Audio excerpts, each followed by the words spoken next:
historic structures in detail for your NATA JEE examination. The next question, again we are still within the subject of history of architecture.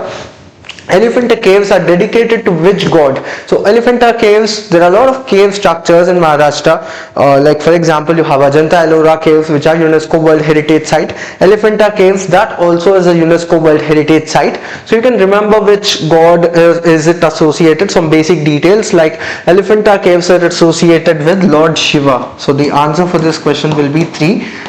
Just to add to it, you can remember the other important cave structures associated with Lord Shiva other than the Elephanta caves include the cave number 16 at Ellora caves.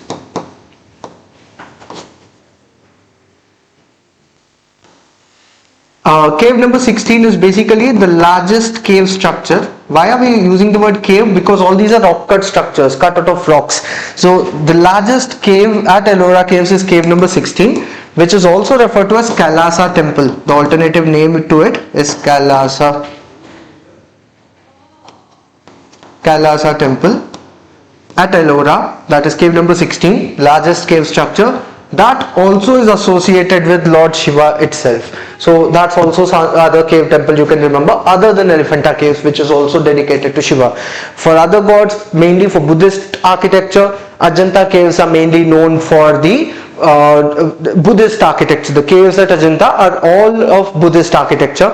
At Ellora you have a combination. There are a few Hindu caves, Jain caves, and also Buddhist caves as well at Ellora. But Ajanta caves are Buddhist caves predominantly. So such aspects. So this is a picture of the interior of the Elephanta caves, where you have different forms of representation of Shiva, Lord Shiva, in the form of Nataraj, that is in the form of god associated with dance. There is a representation of Shiva in the form associated with meditation. So there are various